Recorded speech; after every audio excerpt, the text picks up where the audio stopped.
Welcome back to Total Disclosure. I'm your host, Ty Roberts, and today's episode is going to take us beyond conventional ufology and into one of the most controversial and thought-provoking contact narratives ever put to paper, the Thiaoouba Prophecy by Michel Desmarquet. My guest today is Samuel Chong, the translator responsible for bringing this text to a wider English-speaking audience. His work has helped preserve and clarify a story that challenges nearly every assumption that we hold about human history, about consciousness, about religion, extraterrestrial contact, and our trajectory as a human civilization. For those unfamiliar, the Thiaoouba Prophecy presents a radical account of humanity's origins, guided or perhaps even monitored by an advanced non-human intelligence. It speaks to ancient civilizations, genetic intervention, moral law, planetary stewardship, and the consequences of collective ignorance. These are not the abstract ideas that you might think. Many of the warnings outlined in this book echo uncomfortably with the world that we are living in right now.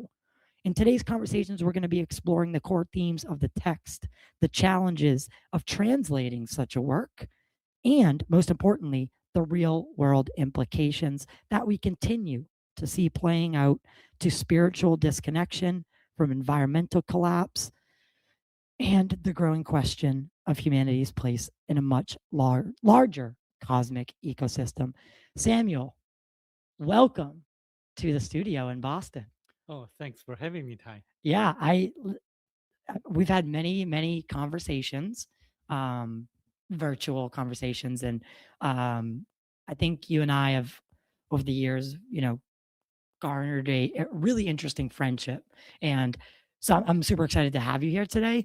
And before I get started, of course, I just want to let people know that Michel Desmarquet wrote this book, The Thiaoouba Prophecy, The Golden Planet, and it's a true report by the author who was physically abducted to another planet. Now, can you tell me a little bit about Michel Desmarquet, how this book was written and why? What was it originally called? It was originally called Abduction to the Ninth Planet. Right. Yes. Right. He wrote a book back in 1989 after he encountered the ETs who took him to their planet for 9 days back in 1987. And then he took a few years to get it published. And this is the detailed accounts of what happened to him. He was just a regular French Australian who lived in Cairns at that time. And then he did not really have a lot of education. He was a landscaper. He passed away in 2018. I met him twice, and he seemed to me just like a regular person. But he did not know how to use technology. He did not know how to type on computer. He used his assistant to communicate or send emails to me. And in his later part of his years, he lived in Vietnam. He's a very interesting character. So and I think that is something that is important to talk about, is the pre-technological age that this story was told in, where there wasn't the library. I mean, there wasn't the internet connection that connected the whole world. He wasn't able to research too much of other accounts. And it puts this story in a unique position. Yes, as you read the book, you're going to learn about a lot of the things that can be proven after the book was published. And there are a lot of scientific advancements after like 1989 or 1993, after the book was published, that actually proved a lot of things written in the book, specific details, such as the antibacterial effect of blue light, and also the fact that there is a tomb of Jesus in Japan that most people nowadays don't know about it. But if you search on the internet, you can find a lot of evidence, people who describe what the tomb is like. Right. Well, to start off, I want to talk about what first drew you to the Thiaoouba Prophecy, and why did you decide to visit Michel Desmarquet twice in 2016 and in 2018 in person. And if you want to just speak up a little bit, Yeah. pull that a little closer. What happened was that I was very interested in learning what the ETs have to say about us, especially about their technologies. Because when I was in China, I had the opportunity to read a story in which an engineer or physicist was taken by an ET to their spacecraft and was told that even though Einstein laid the three fundamental principles of modern physics, he made a small mistake that caused people to believe that we cannot go faster than the speed of light. I thought in my mind, if the ETs can come and visit us, they must have advanced technologies and knowledge. We can just learn from the ETs. So in my subconscious mind, I was always looking for books written by ET contactees.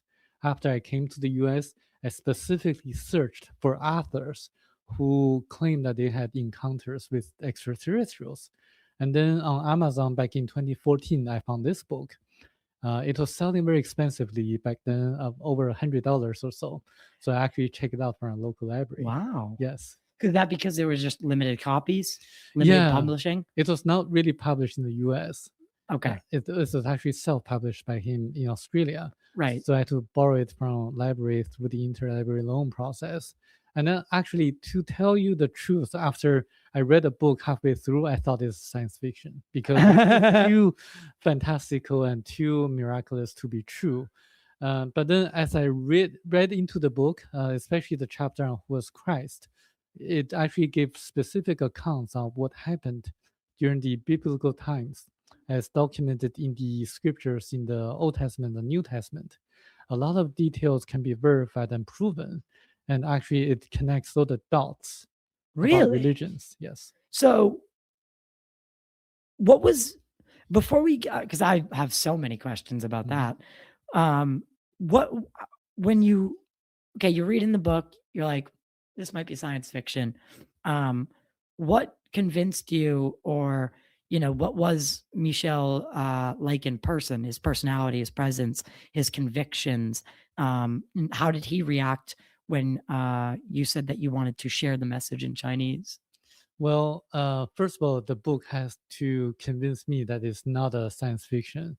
So what happened was that when I read the chapter "Who was Christ," it actually connects the dots, the questions I had about the Christianity religion, because I had a lot of questions about Christianity. Why there are so many wars between all the religions, the Crusades and things like that, and why the pastors preach about something but they do other things, and why it doesn't really talk about reincarnation, which is a fact proven by scientific like theories or different hypnosis, past life regression, and also a lot of people in the world, like in China and Vietnam and India, they believe in reincarnation, which is actually a true fact. I think most people should realize that.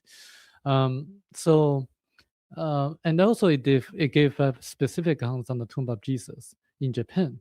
So that actually made a lot of sense to me. That really convinced me that the book has to be true. And then in the postscript of the book, it said there are far more incredible things that the author Michel was told but not allowed to write about. That actually caused me to be extremely curious about what else he knew but couldn't write in the book. So that's Right. the reason I went search. So you went there for the let's call it the scoop. Yes, You wanted yes. to know, okay, if that what's in this book is what's in the book, Yeah. what aren't you saying? Right, right. I really wanted to know what other secrets he knew but couldn't write in the book, because he said he was not allowed to write that in the book Why? because the ET told him, instructed him not to write. Is it because that humanity wasn't ready?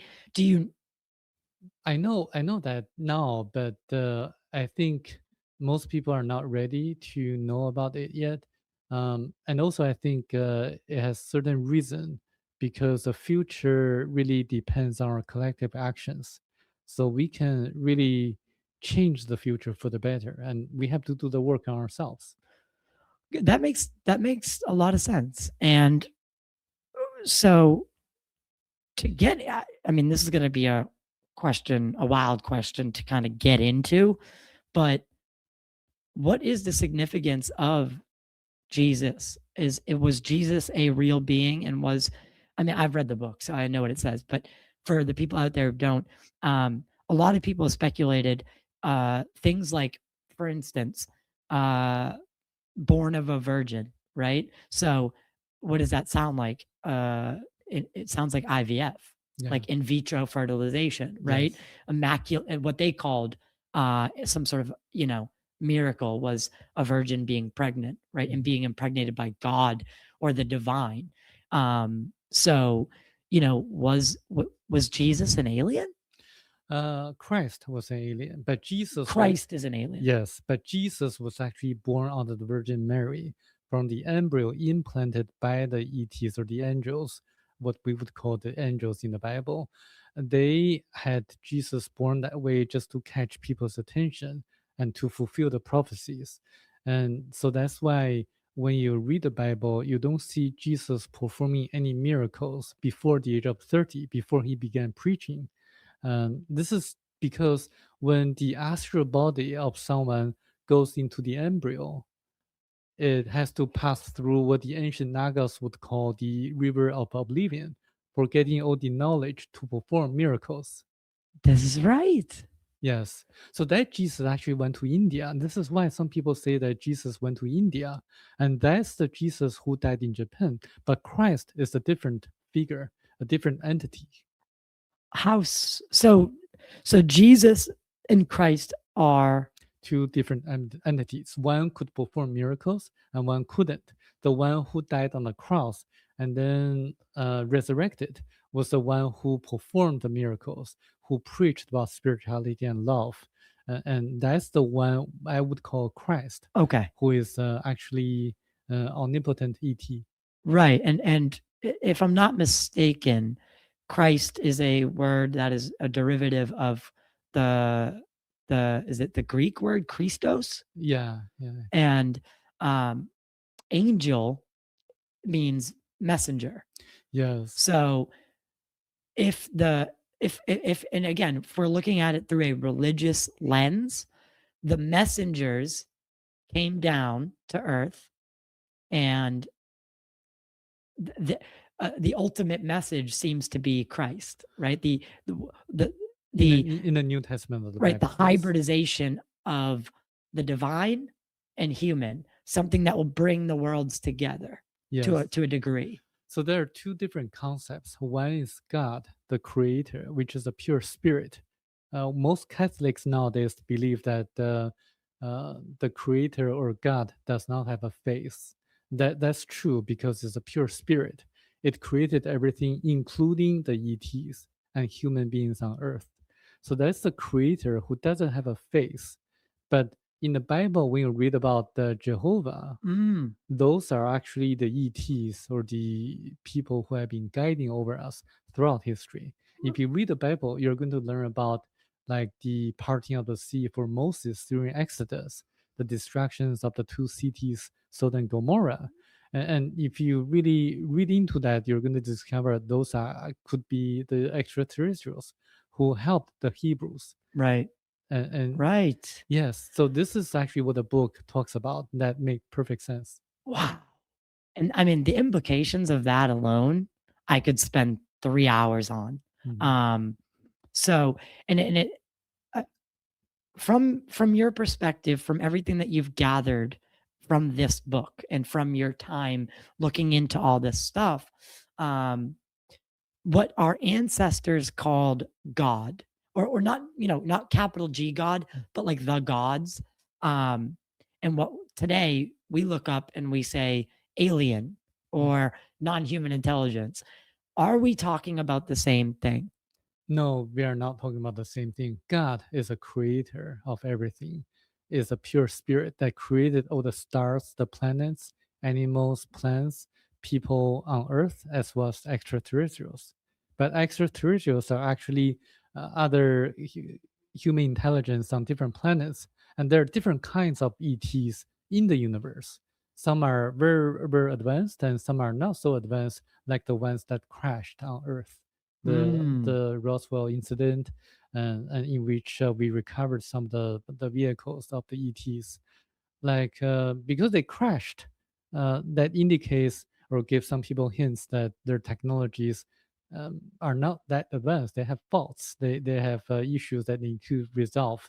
But there are also ETs whose spacecraft did not and will never crash on Earth, like the Thiaoubans, the Jehovahans. They are far more advanced than the Greys of the Roswell incident. Right. So people need to know that there are different species of ETs in the universe. Well, I mean, even Dr. Eric Davis recently in that congressional setting had kind of told people in that forum that there are multiple civilizations visiting Earth. And, it sounds like you agree with that statement. I definitely agree. And I think personally we should learn from the masters, from the ETs whose spacecraft will never crash on Earth, did not and will never crash on Earth. If we just reverse engineer the ones that crash on Earth, that's a good step. But I would go directly to the masters. So, yeah, right. And well, there is this story that I find interesting. And it was the fact that there were two meetings with extraterrestrial civilizations with Eisenhower. Mhm. And I don't know how true this is, but it's in the UFO lore, if you will, that he met with a very advanced species that said, you need to get rid of your nukes. You need to get rid of, this warring mentality, and we will help you. We will give you technology. And then they were told, think about it, right? And then they left. This is the Holloman landing at the Holloman Air Force Base. And then there was another time where in Palm Springs he went missing. The president went missing. I believe the local paper even wrote about how he was dying, like he died. And in that meeting, he was said to have met with the Greys, who said, you don't have to get rid of the nukes. We'll just give you the technology.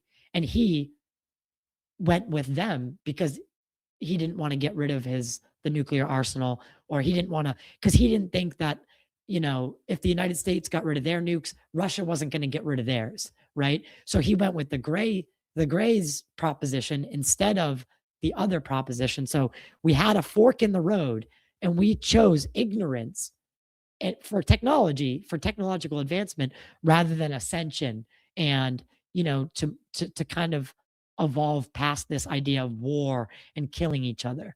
So I find that to be an interesting parallel to this. Yes. Right?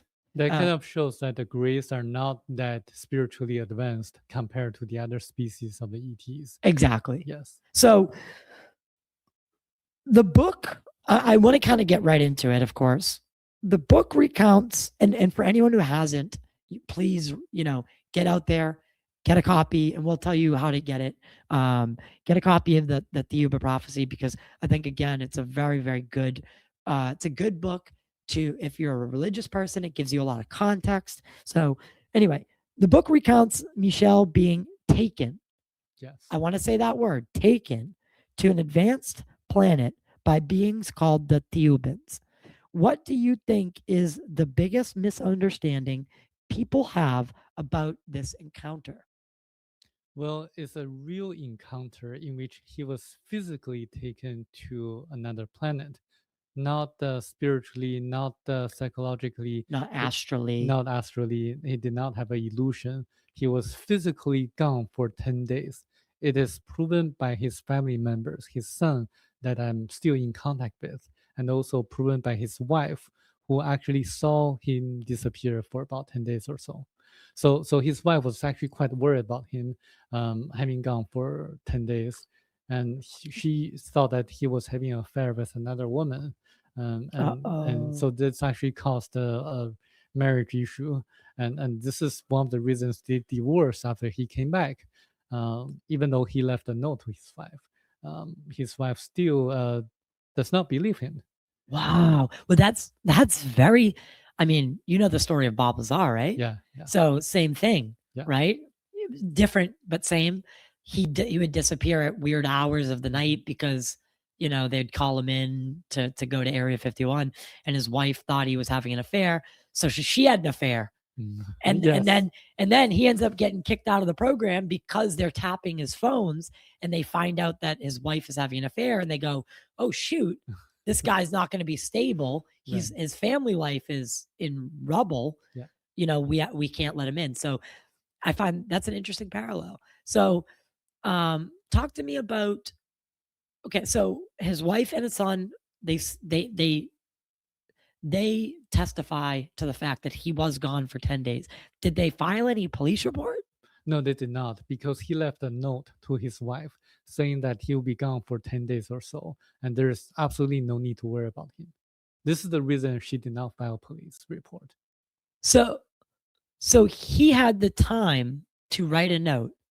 He woke up suddenly in the middle of the night, and then he did not know why, but he left a note because the ETs actually had him write a note.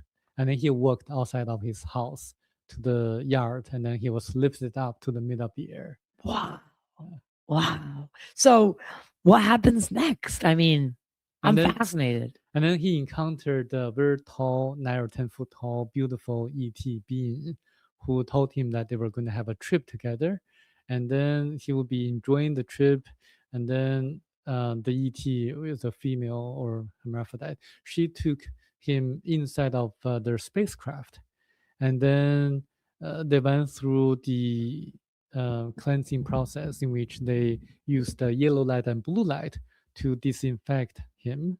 And this is actually proven by Harvard Medical School that blue light. Right here in Boston. Yeah, right here in Boston. Blue light has antibacterial, antiviral effects. Really? There's a peer-reviewed paper on this. And he wrote about this already. He wrote about this back in 1989. A landscaper in the middle of nowhere. That's right. Wrote about how he was disinfected using blue light. And yes. Okay, continue, because that's crazy. By the ETs. I want to keep pointing out the facts that remember, this is a time without the internet.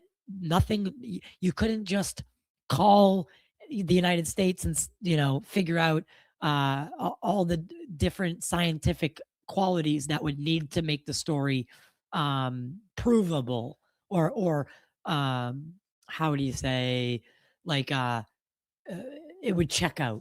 Yeah.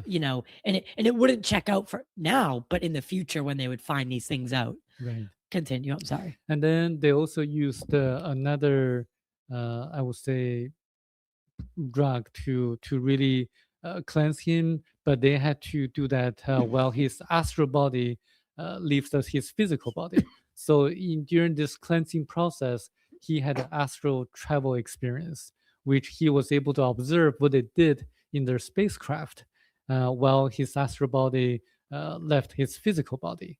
So a lot of people have this kind of experience, out-of-body experience, and he describes it in the book. This is something that I find to be very interesting as well. And then his astral body came back to his physical body, and then everything went back to normal, and then they started to tell him about the history of Earth, where all the different mankind or different people came from originally. One of the very interesting things I find just recently, a few weeks ago, is about the Jewish people. Because if you really know about this, if you do research, you're going to find out that even though Jewish people only account for about 0.2% of worldwide population, right, 22% all the Nobel Prize winners are Jewish. And Jewish people excel in different fields that they go into. And no doubt about that. Okay. No doubt about that.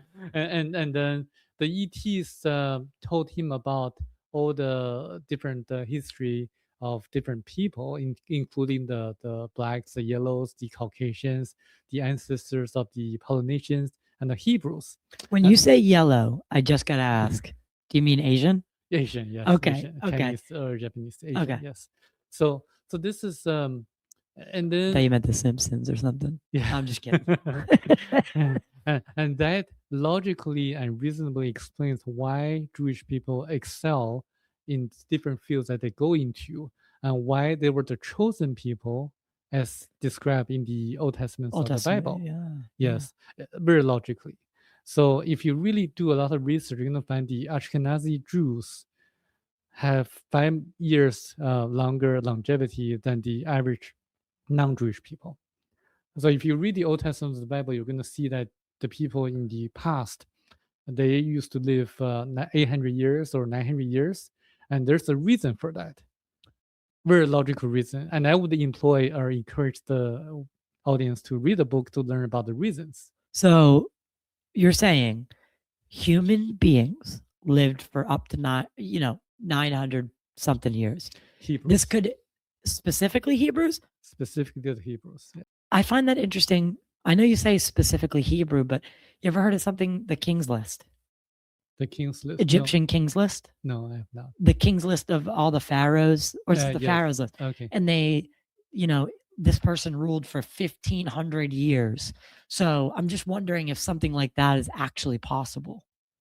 Well, I think when a person is highly spiritual and in a very, very highly advanced environment or on highly advanced planet, a person can have a longevity that can last for thousands of years.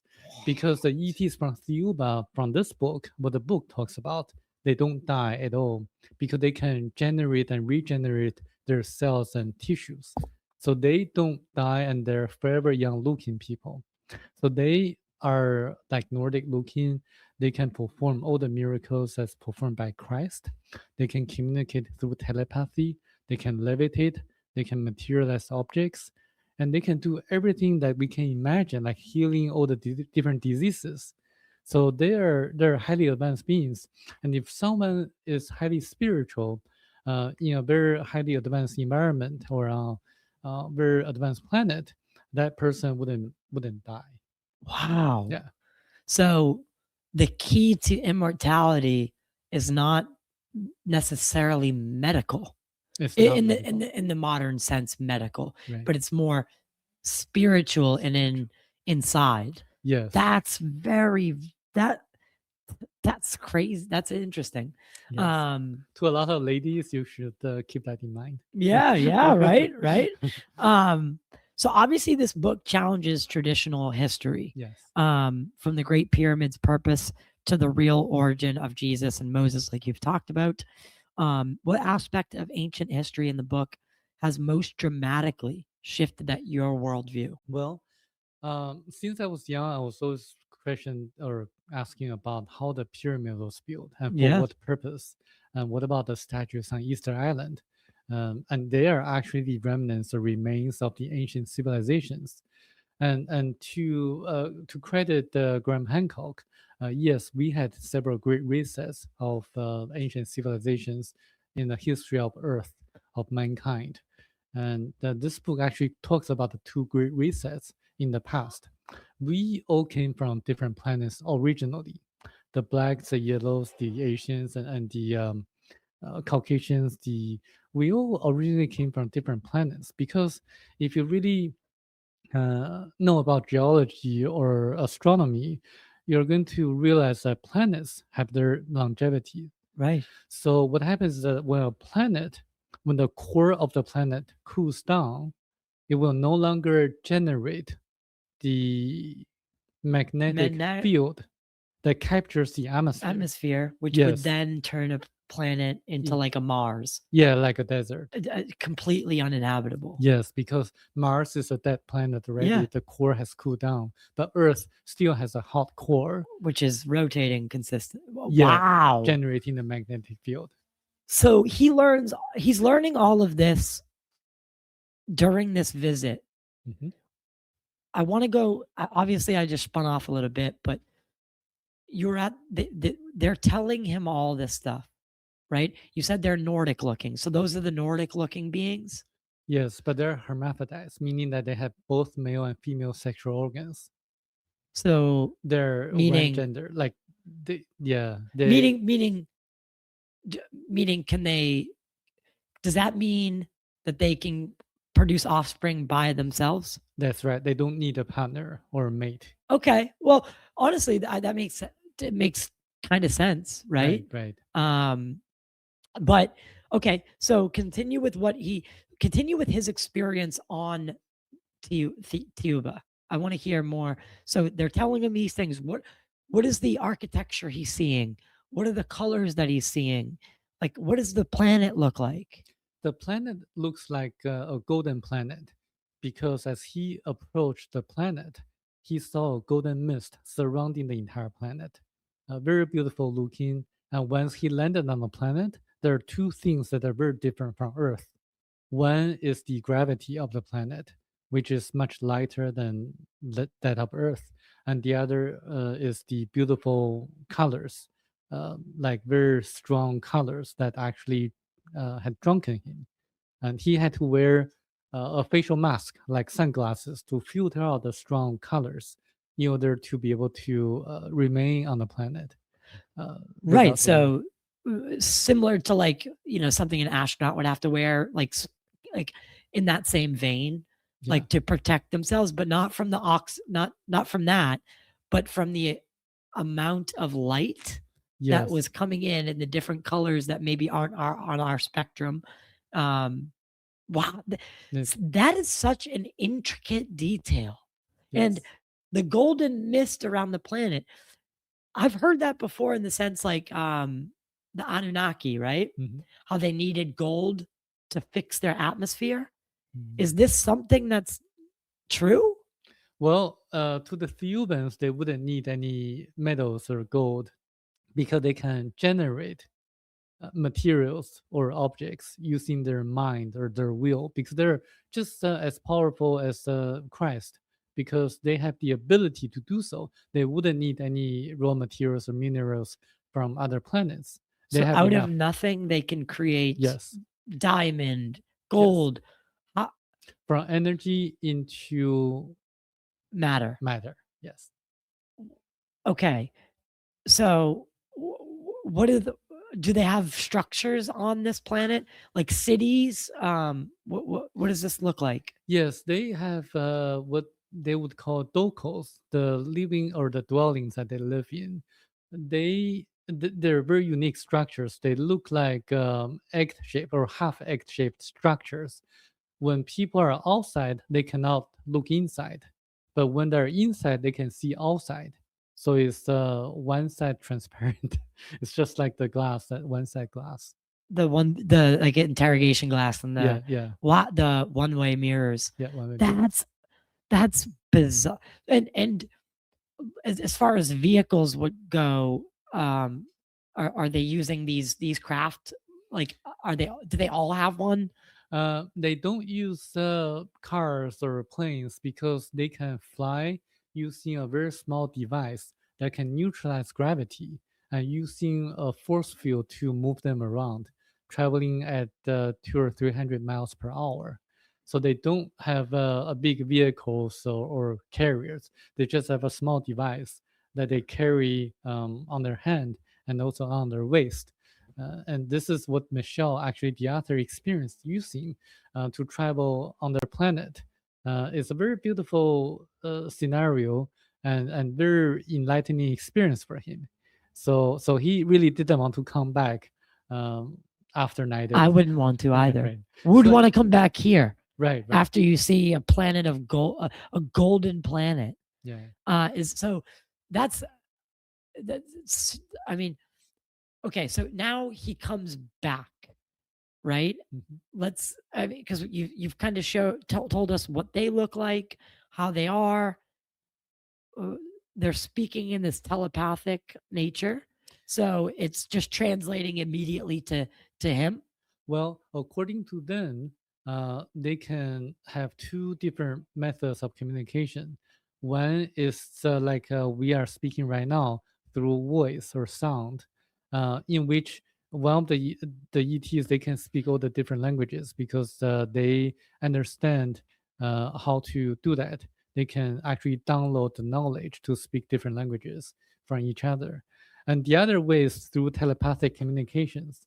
And in telepathic communications, it doesn't really exist any language barrier because even if a person from Earth communicating with a person from a different planet, if they communicate telepathically, they wouldn't need a translator or interpreter at all.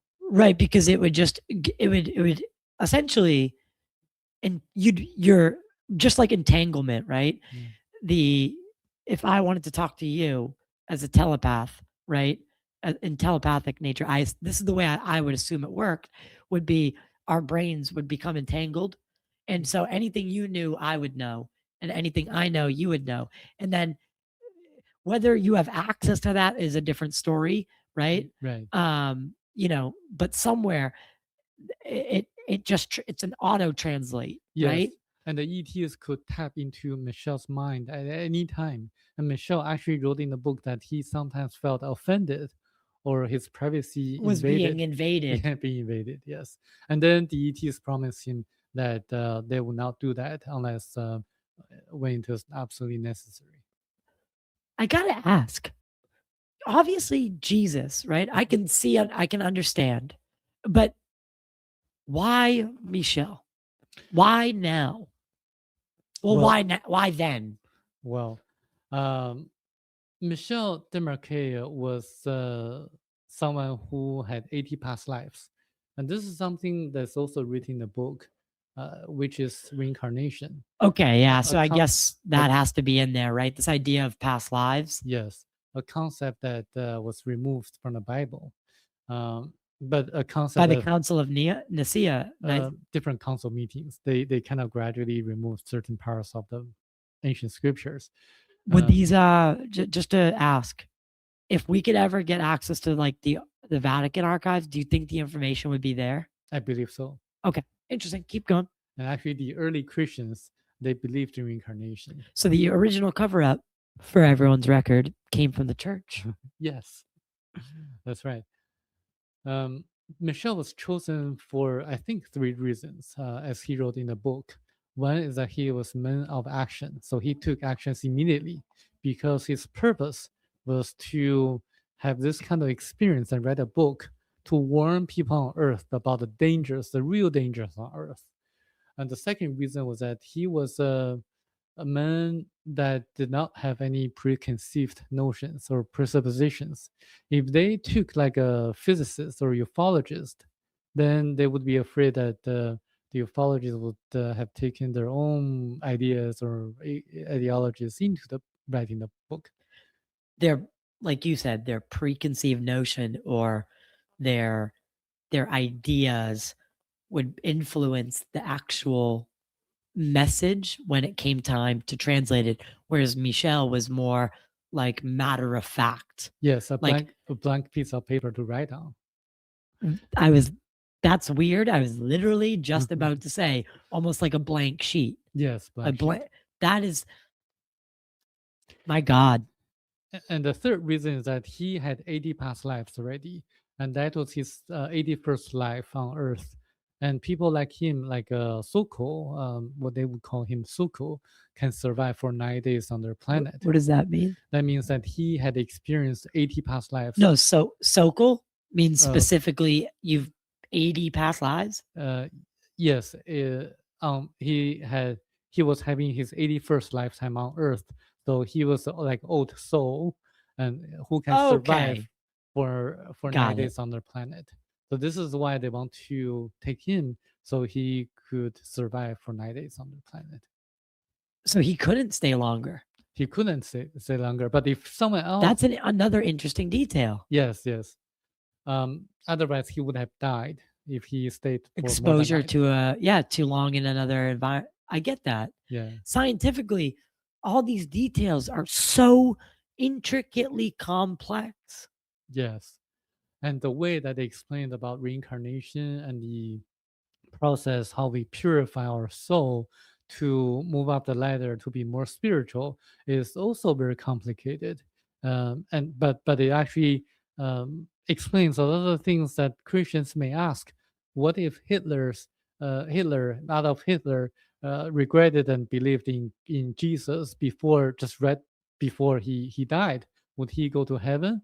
And the answer is Right. no, he would not, because he has to go through this kind of self-reflection and feeling all the pains of the people he killed, and then to learn the mistakes he made in his life, and to gradually grow spiritually and eventually go to perfection. So if what is being said here is true, Jesus, I meant reincarnation.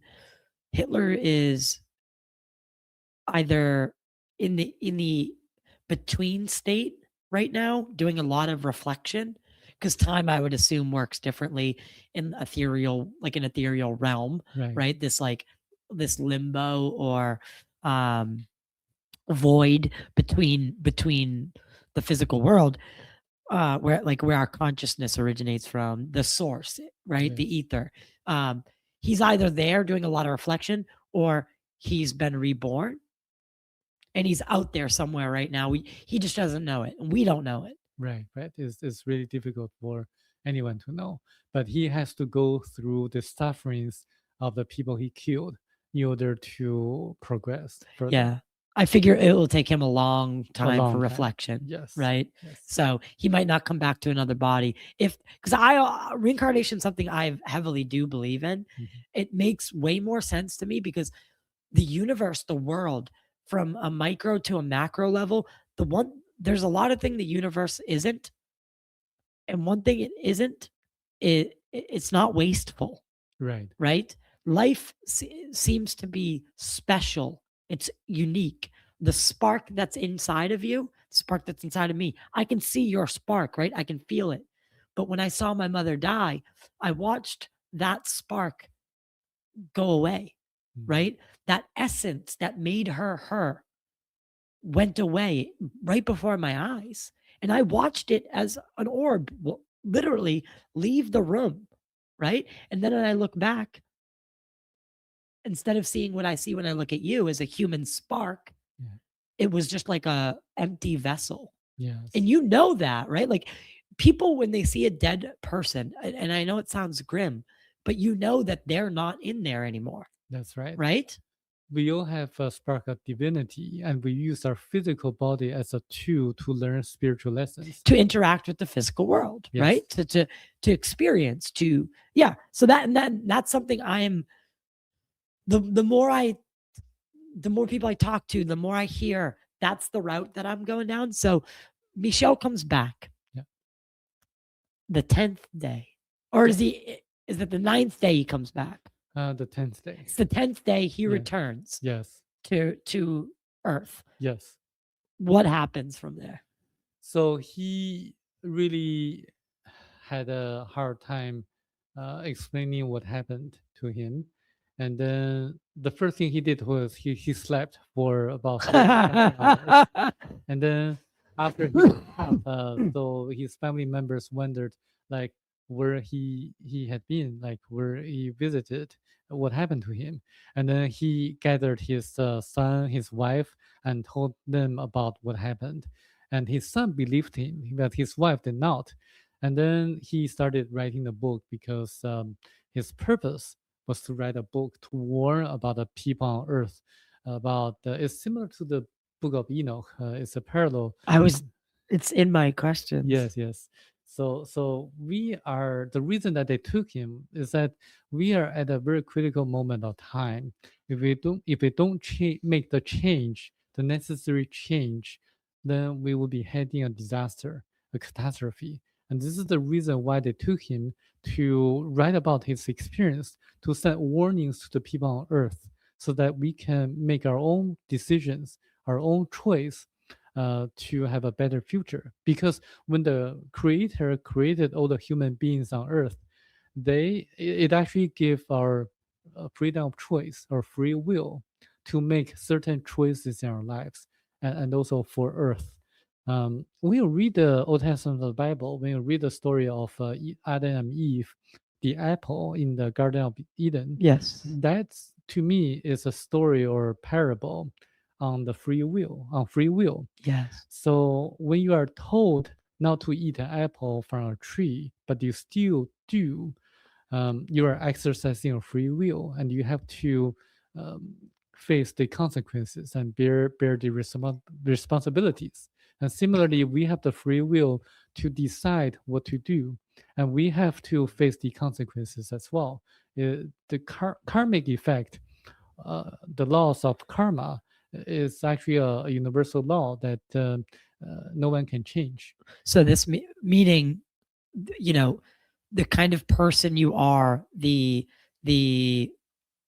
how you interact with the universe, there's a system to it where if you're a good person, if you're giving good energy, if you're doing the right thing, you're going to get you're on the good list. Right. And then if you're if you end up on the naughty list, you're probably doing things that are illegal, so that system is there. So I'll give you another analogy is that people talk about nuclear wars or nuclear weapons. So the ETs will send warnings to us saying that the nuclear wars, nuclear weapons are going to destroy people on Earth, but they are not going to stop us from launching the nuclear missiles or the nuclear weapons. Because we have a free will to do it. That's right. So obviously, Captain Robert Salas is a very good friend of mine. Dave Schindele, another nuclear, same kind of job as Bob. I walked Bob into the members of Congress's office so he could brief them. Those guys have this thing that they were trying to send us a message that we need to get rid of these weapons. These are nothing. They're nothing good. They're not going to help in any scenario. But they affected them. They turned them off, but they didn't blow them. Like, they didn't disable them. They let us turn them back on, right? And why would they do that? Because, again, like you said,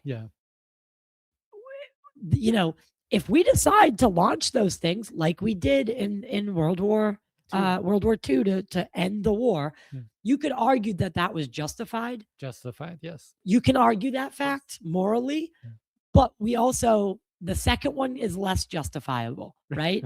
But arguably, okay, whatever. It happens once, and it shows people the reality of what we just entered, right? Yeah. So we haven't had another one go off in actual scenario since then, which is actually pretty impressive, right? Yes. Considering we're aiming them all at each other, right? So the nuclear controllers that I know that I've spoken with, they all said that the message was clear. It was it wasn't like them. They're not going to intervene. They're going to tell us, hey, I'm trying to give you a hint here, right? Yeah. And that's what Bob Salas says, Captain Salas. That's what Captain Schindele says. That's what Bob Jacobs says. That's what all these nuclear, that's what Mario Wood says. They all say that same thing. And these orbs, these orangish red orbs are continuously breaching our nuclear facilities and tampering with the weapons, shutting them off, turning them on to warn us, hey guys, this is not the way. Right. But they're not going to take them away. That's right. We have the right to have them. Right. So that's an interesting framework. Yeah.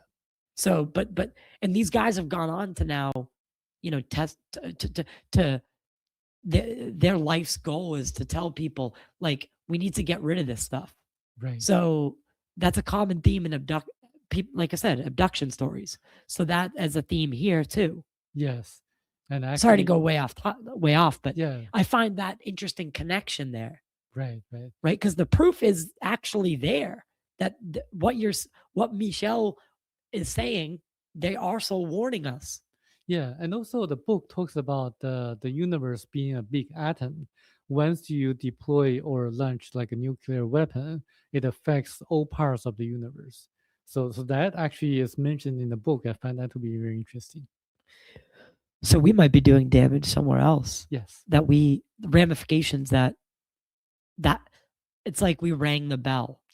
Right? Yeah. And that's got my so how long does it take, Michel? And we're probably going to take a break here in just a minute here. And then we'll come back and we'll get into some of the deeper the theology and the stories. But How, because I want to focus on Michel right now for the Mhm. beginning. How long does it take him to write the book? Like from when he gets back, when does the book come out? And how is it received? What's the end of that story? So back in the late 80s, it was well before the age of the ufology community becoming more popular. So he wrote a book in about 2 years or so, and then had a hard time finding a publisher in Australia to get it published because all the publishers wanted to publish the book as a science fiction, but he was He stubborn. He did not want to. He wanted to publish as a nonfiction, but no one believed him or wanted to publish it. So this is what happened. He had to self-publish it. It was actually a little bit popular in Australia, but not so in the US. He actually came to the US in 1993, had a lecture in Atlanta, uh, and then got interviewed by a few radio stations. However, most of the people, even ufologists in the US, did not believe him. Um, but I, after learning what else he knew but couldn't write in the book, decided that it's probably the time for more people to know about his story. Okay, so it ended up becoming, because of your translation, it ended up becoming a bestseller in Taiwan and China. Yes, which is really rare because the two countries have different ideologies. Very, very. I mean, one says it's one country, Yes. the other says two. So there's that big problem in the first place. But so uh, when it originally was written, it wasn't until you went and saw him Right. that the next phase began for it. Yes. You brought it to the modern UFO community. Yes, especially in China and Taiwan. Now I'm trying to get the words out in the US and elsewhere. But in China and Taiwan, How did you convince him? he actually wanted the book to be published in China and Taiwan, and this is actually one of the kind of exchange uh, that we had in order for him to tell me what else he knew but couldn't write in the book. I helped him Are out. you gonna tell me? Uh, You don't just have to tell me on camera. just some hints. Oh, okay. Some Now clues. Yes. keep going. So it's actually pretty popular in China and Taiwan because people wanted to know, and it actually connects all the dots that people have been wondering about the different religions like Buddhism and Christianity, and also reincarnation, about what to do when you have challenges in life, which is to look inside for answers, and not to follow the government propaganda or the media. Well, you know what's interesting Mhm. is, and Jesus talked about this, Yeah. right? Is the fact that the church, the building the church is kind of it's a misnomer, because Christ or Jesus Christ, the I don't know which one it was in your definition, but he had what he told people was the church was inside of you, Yes, right? that's Christ. The kingdom of God is within you. Within you. In Luke. So you don't need to go to this building and sit down on the pews and listen. Like that's not, I don't think that's more modern religion, right? Guys Right. in a robe, like, you know, waving things around. Like as long as you look inside, I think we need to look more inside of ourselves, Yes. right? And that sounds like what the largest theme might be. Yes. So this is why they say the ETs tell us that religions is actually a curse on earth. It's a number 4 danger on earth. Number 1 being money. Number 2, politicians. Number 3, journalists and drugs. Number 4, religions. So it's actually How did journalists and drugs end up in the same category? What the hell? journalists, they tend to focus on the sensational news, which cause If it bleeds, it leads. yes, the Yeah. psychological effect. Yeah. And drugs really damage the astral body of a person. So hallucinogenic drugs are really dangerous. I verified with the aura readers, people who can see auras of people, asking the aura readers whether people who use drugs tend to have more ugly auras, and they confirm this. And indeed, the hallucinogenic drugs will cause people to take a few reincarnations to repair the damages Oh of their Lord. astral body. Oh Lord. Uh, I've made some mistakes, Sam. okay. I've made a couple mistakes if that's the case. And you can meditate to repair your astral body. Oh, okay. Meditate. So there is some sort of antidote to that. Yes. Okay. So let's take we'll take a break here. We'll come back and then we'll get into some of that, like you said. So now I think we've got the story of Michel, how it gets passed to you, Mhm. and we've touched on some of the themes that we're gonna really dive into when we come back. So this is awesome. This has been I cannot wait to really dig in here. This is a story. It's a very interesting. It touches on almost everything. Yes. And I feel like it's one of those. It's one of these stories that I think that more people need to pay attention to. Yes. Because I think you're right. If there's one thing that I agree with you on, if regardless of any if this is true, is religion is actually not helping us. Right. What it is factionalizing us. Yes, causing divisions. Yeah, it's inherently causing division and separation between people. Yes. It's like this Tower of Babel, I right? agree. Yes. The separation of people. Well, when humans are united, united, no nationalism, no racism, take all of that away. If we could get above that, there's nothing that we couldn't do. That's right. Right? Collective consciousness. Right. Yes. There's nothing that we couldn't do. That's why, when you see people come together like a country, for instance, whether it was for the right reasons or the wrong reasons after 9/11, United States, if you're here, people in the wake of that tragedy, I had never seen people come together so strongly, and it seemed like there was something in the air, like nothing could stop us. And I'm not saying it whether it was for the right reasons, the wrong reasons, It's just 9/11. an analogy. Yeah, Yes. it's just an analogy. But the country, everyone had a United States flag flying. Everyone was listening to Creed mixes of patriotic, like George Bush. It was crazy. It was infectious. Yeah. But we're so look what's happening today. The division, Yeah. right? Yeah. It's because we're putting you're either left or you're right.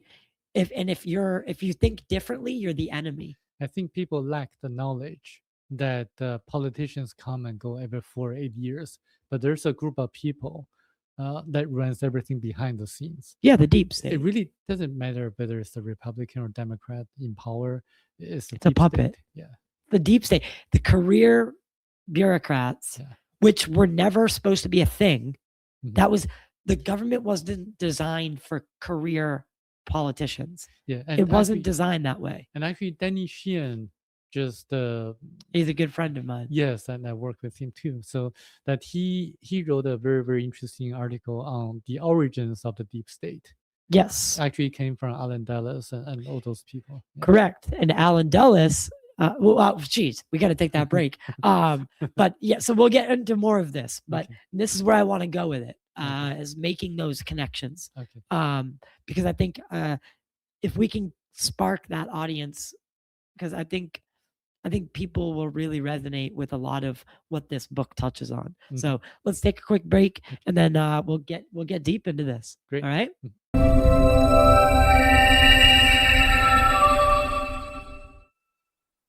All right, so we are back from the break, my friend. How are you? Good. All right, good.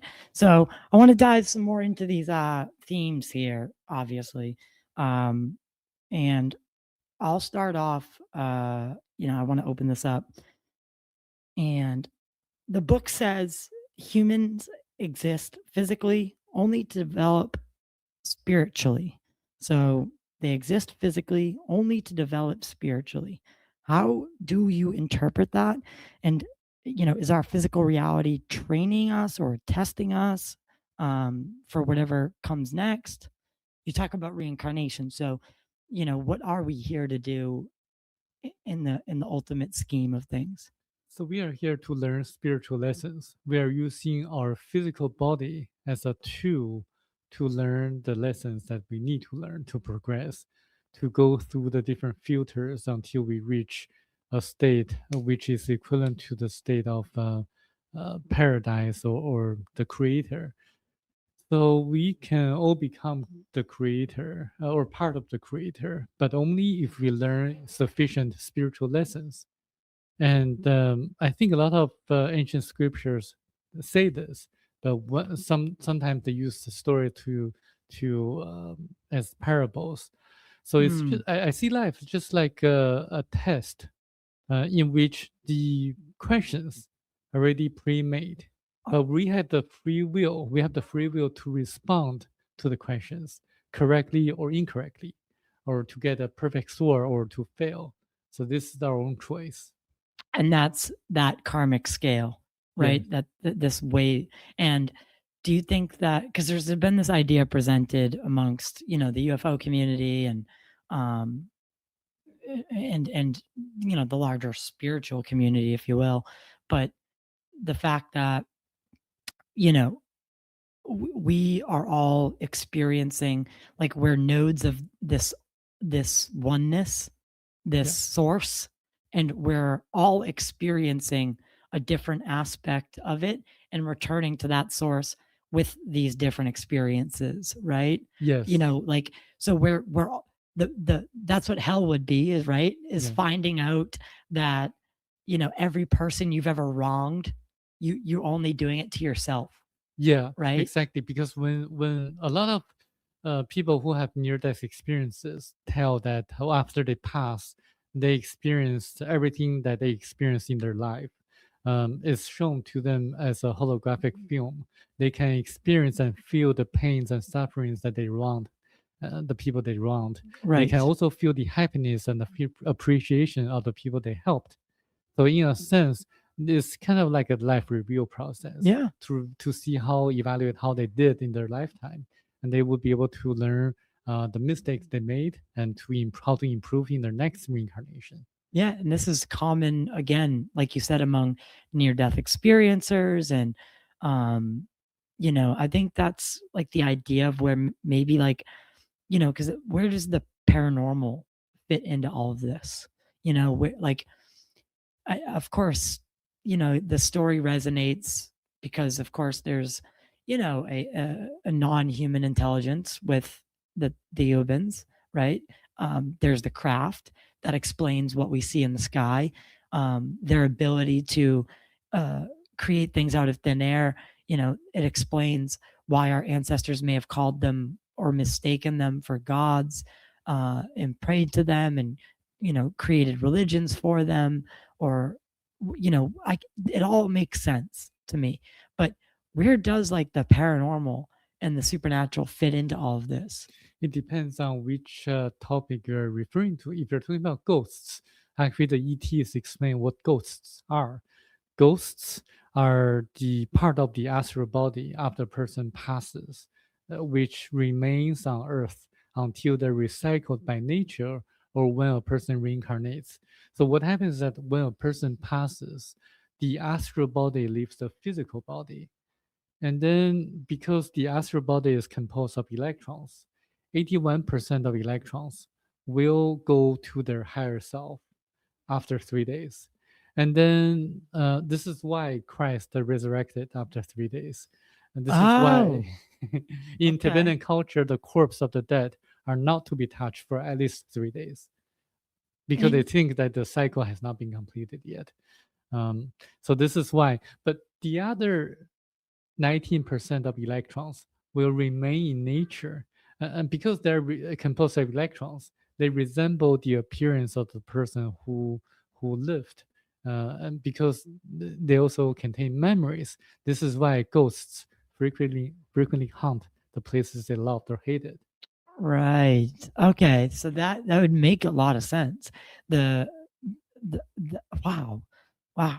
So, in getting back to these messianic figures, obviously many spiritual traditions talk about reincarnation, telepathy, consciousness beyond the brain, consciousness. Um, how does the Thiaouba's explanation connect or conflict with the traditional esoteric or scientific views? They actually tell Michelle how a person's brain functions or is connected to the higher self through the cerebral canal. So what happens is that in dreams or when a person meditates or when a person is having a very spiritual experience, the astral body of the person connects to the higher self of that person. So through this connection, directions or guidance is given to that person to overcome the challenges in their life. And Mm. this is a very unique process in which people can just actually meditate or pray or just have a good night of sleep to receive guidance from their own higher self. I So was gonna, yeah, I was gonna say because it seems that the idea of the kingdom or the peace of God inside of us, right? yeah, This divine spark inside of us is connected to some sort of something else, whether it's that oneness or not, I don't know. But musicians often talk about it. Geniuses often talk about it, about how it seems that you know these thoughts, these amazing works of art seem to come through them yeah, from somewhere else. Genius people talk about it all the time. Like yeah. the Nikola Tesla. yeah, I think Einstein, Tesla, they all said, they all credited something else. It wasn't, it was the knowledge coming through them, and they were just a vessel. Yes. So it seems, you know, very interesting to me, like what is consciousness? And it must play a an ultimate or dominant role in what we see as life, Yes, definitely. Consciousness is a very important concept, and which is talked about in this book as well. And actually, in order to overcome the challenges on Earth or the difficulties that people face, we really have to form a collective consciousness to act together using nonviolent resistance to rise up against the tyrannies in the world. right? Because we are facing the cabal or the cartel of special interest groups, people who control the financial or the monetary system in order to gain profits themselves. Right. So, in order to rise up against this group of people, people need to have the knowledge and also to use nonviolence to really form a collective action. Because if you really think about it, if we stop working for these people, we, each individual, will lose very little, like the hourly wage or something like that. But the cartel, the people in the cartel, they will lose humongous amount of money because they rely or depend on our labor to profit themselves. They will lose hundreds of millions of dollars for each hour we stop working for them. But Absolutely. people have to act together to really against the status quo, the system here. I couldn't agree more. Mhm. Again, it's this idea of that larger, the parable, or the idea of that Tower of Babel is the separation of people, the factionalization of people. And I think it's a real big problem in the quote unquote UFO community. And anytime you dub something like a community, factions rise in that community, right? Yeah, So it seems the UFO community, um, you know, eh, we aren't getting anything done because we're busy fighting each other, yeah. right? Hi, Patrick. Yeah.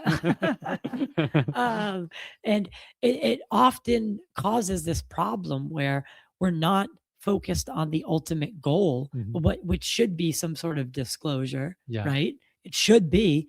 And we try to fake ourselves and trick ourselves into thinking that is what we're doing.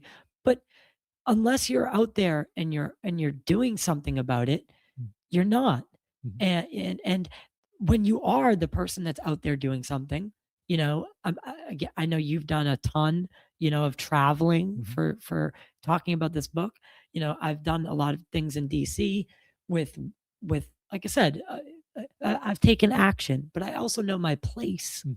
right? Yeah. And I'm humble in that sense. Like I know my place is right here in this microphone, having conversations with people like you, Mhm.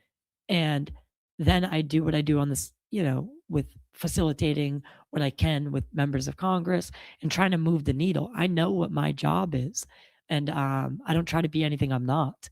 Right. Right? I'm not a UFO guru, but why do you think? I'd be interested.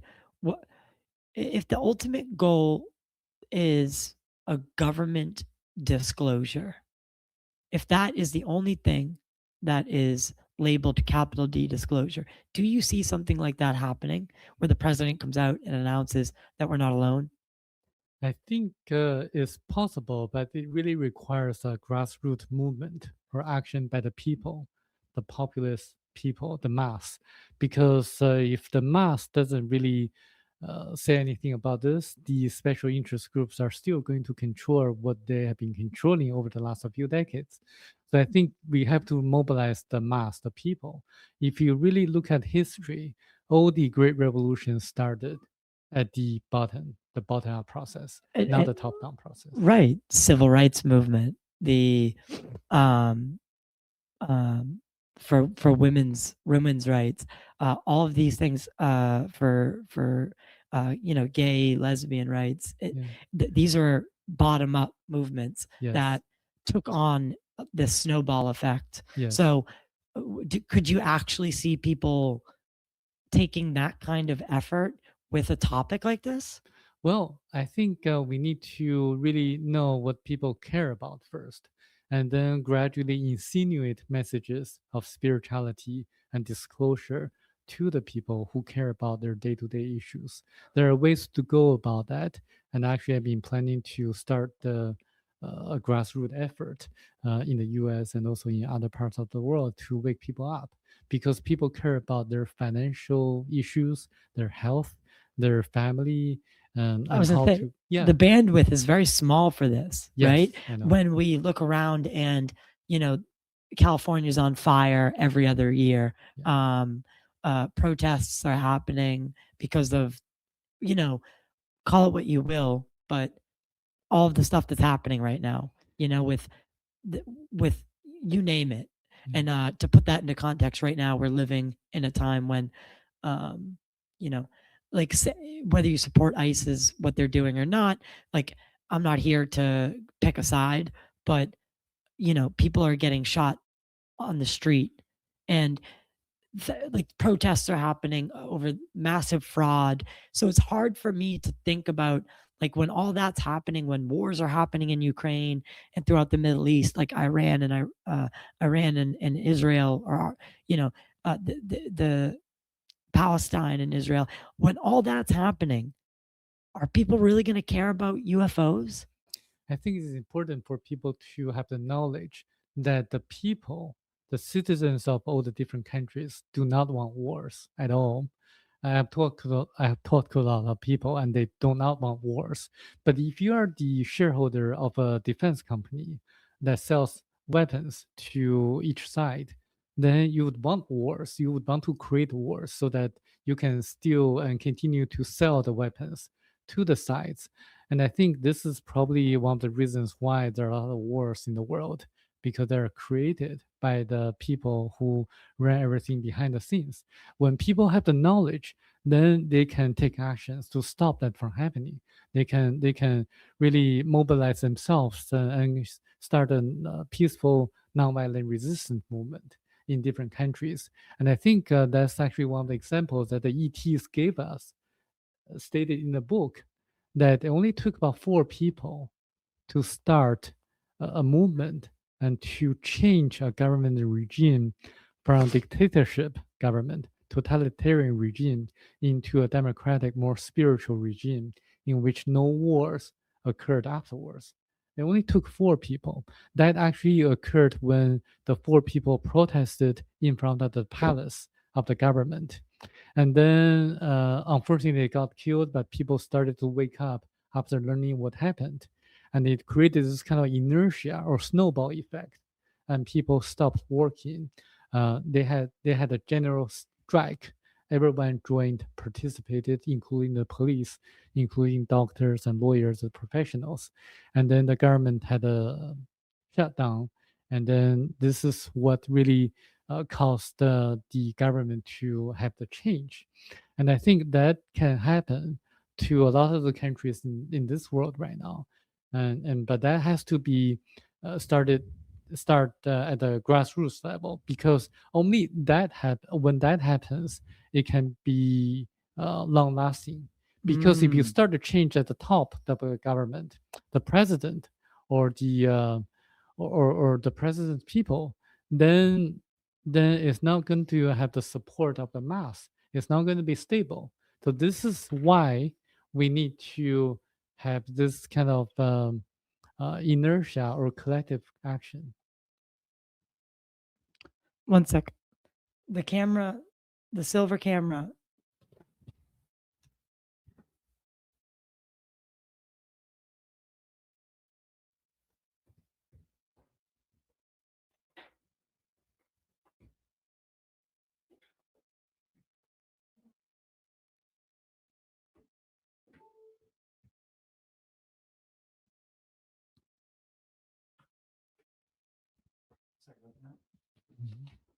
Collective action. Mhm. Yes. So, okay, so collective action is, and do you, so it sounds like maybe what we could do is couple on this idea of coming together, unity, right? Mhm. And wanting that more spiritual democratic society. Yeah. We have to have a common goal and something to fight for, right? Yeah. But before that happens, people need to have the knowledge how the system is working incorrectly and the real dangers facing us for the people on Earth. Once people have the knowledge, they will know how to make the right choices in the future. So this is why I've been pushing so much about this book, because the book reveals the knowledge that people need to be empowered with. Mm. Okay, so and that's, I think that is uh something that is desperately needed. I mean, we're now seeing governments admit, right? At least admit that UAPs and non-human intelligence, that they are seeing it. Um, do you believe that's true, or is it? Do you think that there's some sort of controlled, carefully crafted narrative being um, pushed out by the government to kind of subvert from what to subvert any real disclosure of the technological advancement that they've been able to thrive on, and give us a bone. um, Yeah, I definitely think that if I were the legacy group or the group of people that control this kind of technology, disruptive technology, I would definitely not want the public to know about it. I would keep it secret as long as possible, and gradually disclosing it would prolong the process. So if I were them, then I would definitely do this. So it's reasonable for that to happen. However, I think we, the people, need to make the effort to have the curiosity to know what is really going on in order to help ourselves, because the knowledge contained in the book not only can help our financial issues or problems in life, but also related to our health. Because if you read into the book, you're going to realize what is wrong with our medical system, because the conventional drugs, they focus on solving the symptoms, but not the root causes of the issues, the medical diseases or conditions. Um, and also it reveals that traditional Chinese medicine can really help people to improve their energy fields, which influence our physical body. So Mm. this book contains a lot of practical knowledge and ways that can actually help a lot of people. I think that can really help the people to be educated and to really help themselves. So this book's very well rounded in its messages, right? And it's from a person, and it's from a time where it's like, how did he know all this stuff? He did And not know he this. didn't know it. He was told it, Right, and then he wrote it. right. And it's being verified now through scientific understanding and advancement, right? With this blue light technology, that those kind of things that are littered through the book are now being seen commercially. There's like, you know, red light chambers Yes, people are using. yes. Um, all these advancements are seemingly confirmed from a book from a guy who says he got the information from an non-human intelligence that is not from this world, that you see where I'm going with this? Yes, So from a guy who had no understanding of what he's writing about and right. how it would come into play. There's no way that he would understand that technology unless, because you said he's a landscaper from Australia. Australia, Yes, right? yes. How is he so accurate in the depictions of technology that would soon revolutionize Right. this stuff? Yes. And not only that, it also reveals a lot of the things that people have been wondering about, like who built the Great Pyramid of Egypt? So who did? Who did? Thoth, the person from Atlantis. A very Thoth? yes, Okay. and he was a very wise and learned person who had the knowledge to use anti-gravitational technologies to lift the huge stones. Um, And then, because if you neutralize gravity, no matter how heavy the stones were, they would become like weightless without weight. So he had the knowledge to use anti-gravitational technologies. At the same time, he also knew how to cut the huge stones in a very precise manner using ultrasound technologies. So he had the knowledge so that he was able to line the stones perfectly to make a great pyramid so that it could be used as an energy center so that the ancient pharaohs sat in the king's chamber through meditation could communicate with people on different planets. So this actually happened about 17,000 years ago when Thoth built this.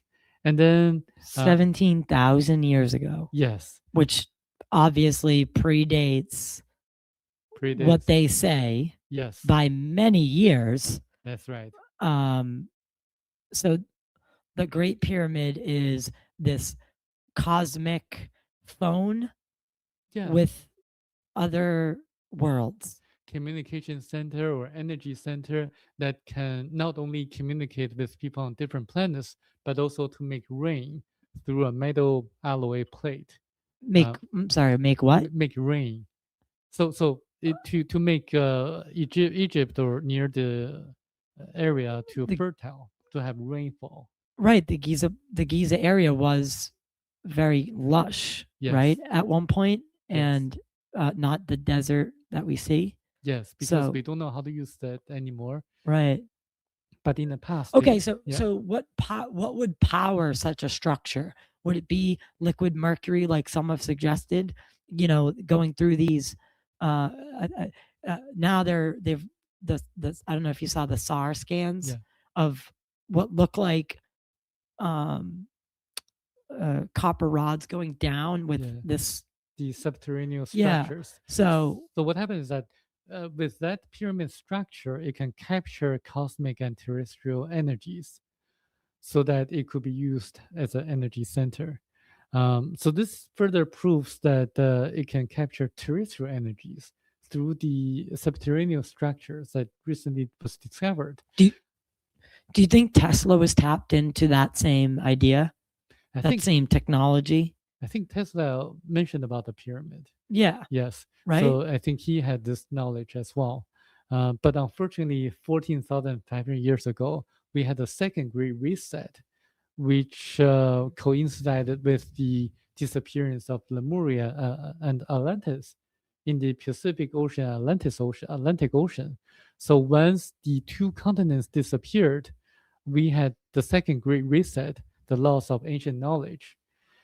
During the time of Moses, there were still ancient mystical schools that taught about the spirituality and also the magic that the Mm, people, the Egyptian pharaohs, were able to had their assistance to produce.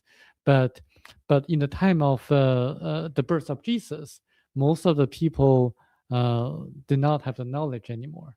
So this is why when Christ occurred and performed the miracles, people believed in the teachings of Christ because the ETs knew they had to send someone, one of their own, to perform the miracles in order for the teachings of Christ to be believed by the people at that time. Because the people in the past, as well as people nowadays, they're highly skeptical. Unless someone can perform miracles, mm. his teachings wouldn't have been believed by the people. What do you think of guys like Chris Bledsoe, uh, Yes. who are able to call in these angelic, what he refers to as angelic orbs, um, through his mind, through meditation? It's like it's exactly what you're talking about. Mm. What do you make of that? I And what he talks about the lady gave him a prophecy that involved the Sphinx, the Star of Regulus, and I mean, it all seems to connect. What did the lady say about the Sphinx? So, what she said is that when the Star of Regulus lay upon the gaze of the Sphinx, humankind will go through a awakening experience, a great knowledge, um, and astronomers have been trying to chart it out. Mhm. And the Star of Regulus is the king star, right? Mhm. And it, it it's we don't know. Apparently, it's Easter 2026, but it's being debated when that's actually going to occur. Because in that they also said the star would appear red, and it's a blue star. So I'm not that part doesn't really line up unless it would appear red over the horizon because of the glow of the, you know, how like the sun becomes like a red. I'm not sure. So So I think Chris Bledsoe is a good way or gradual step for most Americans to wake up to the fact that there's a connection between God and ETs. And also we should follow the teachings of Christ. What's interesting about the Sphinx is that Michel Desmarquet of this book, he did not write this in the book, but he was told that when the time is right, when we are ready, we can open up the Sphinx and find the three chambers beneath the Sphinx. Once that happens, well, yeah, keep going. I'll tell you something after once that happens, everything will be known, and because there's a there secrets and knowledge in the three chambers beneath the Sphinx. whoa, whoa. Well, there's this guy who worked with Chris Bledsoe, Rod. God, I can't remember his name right now. Jamie, pull it up. No, see, we don't have a Jamie. We just have a, but uh, so this guy, this person that Bledsoe is working with was they were looking for this ruby, this red ruby Mhm. that you'd place on the paw of the Sphinx or between the paws of the Sphinx, and it would open up and let you into chambers under the Sphinx that held great knowledge, just like you're saying, or just like was written in the book, that there was this great knowledge under the paw, under the Sphinx, and in the it only so Chris is suggesting, what if the Star of Regulus is that ruby, and it has to line up with the gaze of the Sphinx, because if it lined up with the gaze of the Sphinx, it would line up with the paws as well. So could the ruby be this Star of Regulus? I'll do more research on that, but I think right now we are not ready to open the chambers because the technologies and the knowledge can help us, but also destroy us. But it would be because it would be seized by a corrupt government now, Uh-huh. or a corrupt Egyptian The the Egyptian Antiquities Department. right, That I mean, did you see that Joe Rogan episode where he was on? yeah, It was the worst I know, episode ever. right, I know. It was the worst. What's that guy's name? Um, Z something. Zahi Hawass. Yeah. He is so ignorant. Yeah. He is a very ignorant man. And so getting back to the book, do you believe that there are some non-human intelligence that may deliberately be misleading humanity, posing as saviors, gods, or even angels? I would say some people on Earth would be trying to do that in the near future, or have been doing that. The ETs, they will be prevented from doing that.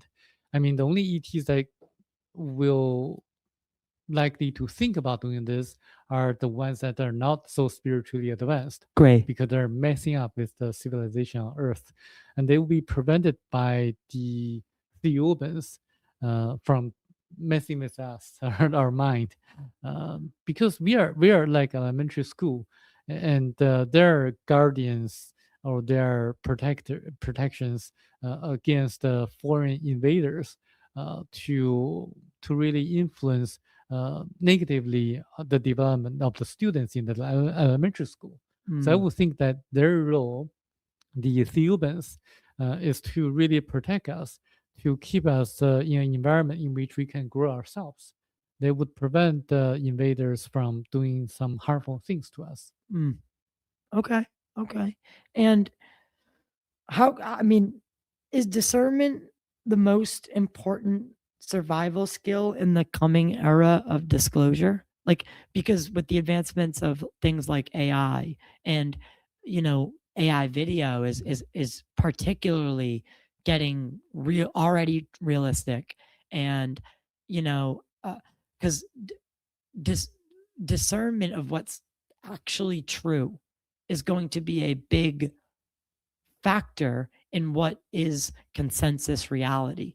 Because even though 2 + 2 = 4, if society just deems that it's 5, and a bunch of videos go out, propaganda goes out saying it's 5, the consensus reality becomes that it's 5, right? Yeah. It doesn't matter that the real answer is 4. It's what it so does the truth matter? It does matter, I It think. does matter, right? yes.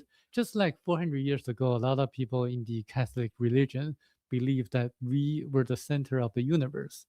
And then there were people who disagreed, and they got burned. And so, Well, yeah, I mean, what was it? I think there were several people, but there was a Galileo they put him on house arrest, yeah, and they ruined his reputation because he had a telescope, and all they had to do is look through the telescope to see that that we were not the center of the universe, and the church put him on house arrest. Yeah. They, because that was hearsay.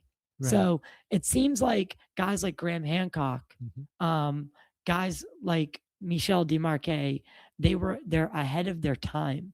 Yes. And maybe a little bit too ahead of their time. But is that by design, because it makes them more credible? Well, I think people have different evolutionary stages. Some people are old souls, some people are younger souls. The younger souls will learn the different lessons from the people who have older souls. So people will learn different lessons. So I think in the coming age of AI, people need to have the discernment to really look inside and find out what they really want to believe in. And not to be swayed by the AI results or the government propaganda, the government narratives, and all that. Yeah. No, I couldn't. Again, couldn't agree more.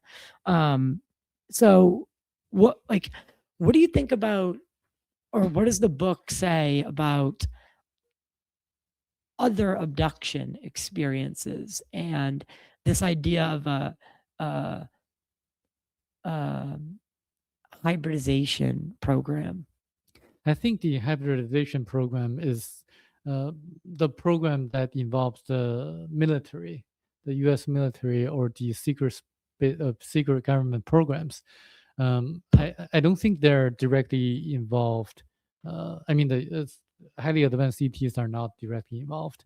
Um, So you think that again, it's as a more crude objective, it sounds more human yeah, it sounds more and human. posing as Abduction experiences the because like my lot, my yeah, military, my labs. yeah, MATLABs. There are man-made programs, and I do think that we currently, the military has the ability to really impose or inject memories onto people's brains, so that they believe that they had certain experiences in a specific secret space program, and I really think that the abduction experiences in which the abductees had been harmed or had been fearful of such experience are actually part of the military programs.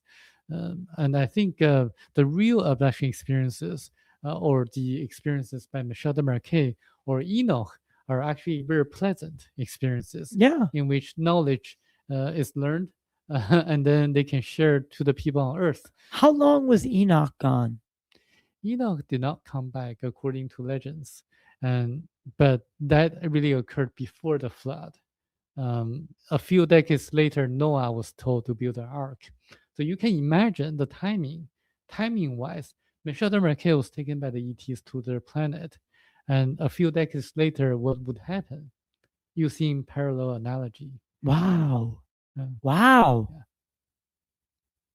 So we are running this. So do Not you much think time. Enoch was potentially in seeing the Theubans? Yes, exactly. Because when Michelle came back, Why was he able to stay so much longer? right, Because he might have been an older soul, right? he was a Hebrew. An ancient soul, He was a Hebrew. yeah. Oh, oh, that totally makes sense, right? You Yes. said that. Oh my God. Wow. Whoa. Yeah. Hmm. Where do you go from there? Yeah. Because so okay,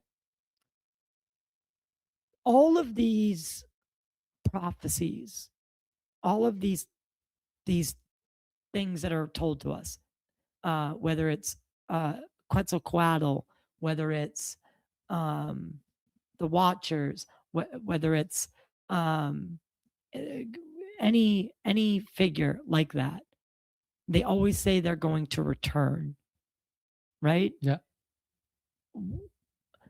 Are we on the precipice of something like that?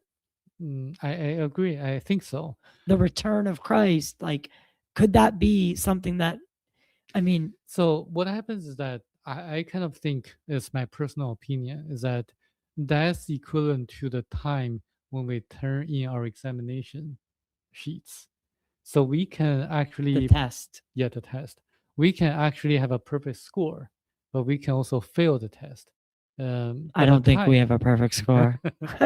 So this is why everyone needs to wake up and to have the knowledge to get a perfect score. This is why I've been pushing so hard to let people know about the book. And in just how many pages is it? 170 or so. In 170 pages, that is all that in 170 page. How long is the Bible? It's made up of how many? I think it's over 900 pages. And it can be condensed into something like 170 pages. I think it has more information and knowledge than the Bible. It's quite a Yeah. quite a feat. Because if you read the New Testament and Old Testaments of the Bible, you're going to really know that the Old Testament of the Bible, in essence, is about the Ten Commandments, and also the most important one is do not worship idols. And then the New Testament of the Bible is Or false prophets. yes, false prophets. The New Testament of the Bible is look inside for answers and learn about love, and I think those are the essence of the Bible.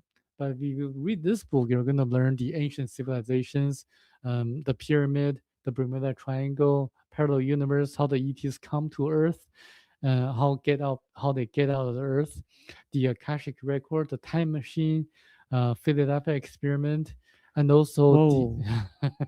Talk to me about the Philadelphia experiment.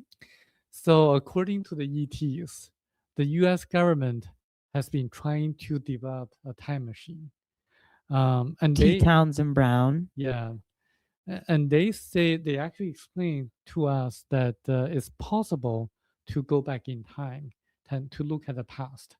Because when a planet is born, there's a psychosphere that rotates at 7 times the speed of light that records and documents everything that happens on the planet.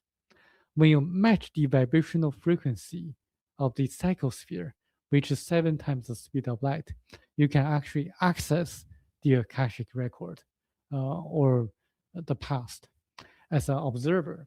So what happens is that Michel actually was taken to see what happened in the past when the continent of Lemuria sunk into the ocean. He actually saw what happened as an observer. So you cannot change the past because it's just like a holographic film, but you can see what happened in the past as an observer. You cannot see the future. The same idea as like the chronovisor Yeah, from that's the right. Vatican. That's right. Like you could only watch. Yes. You could not interfere because, of course, the grandfather paradox, stuff like that. Like or the butterfly effect. Like changing anything in the past will alter a future or create a branch timeline. You definitely cannot change anything in the past because Right. it's a holographic film, Right. like watching a film. Right.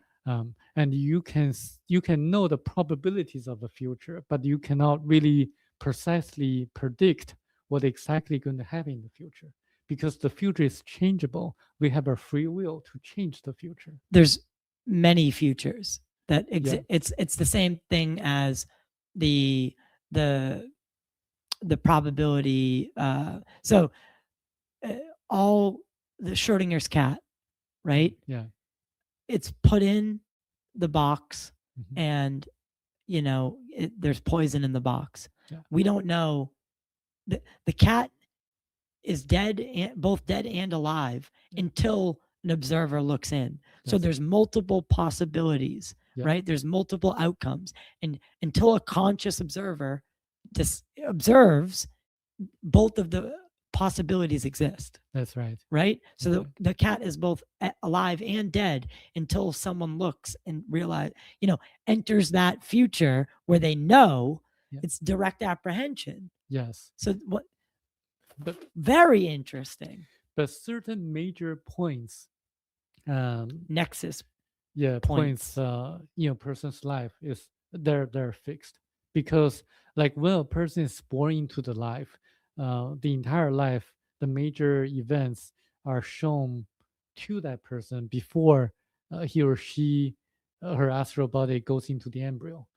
So we have to accept the life, the major important events in the life, in one's life. So those events are actually fixed, like who you're going to marry, like the major incidents that will cause you to become a disabled person. The canon events, the events that define who you become. Yes. Right. Those are the big tests. Yeah. The obstacles. Yeah. Those are set.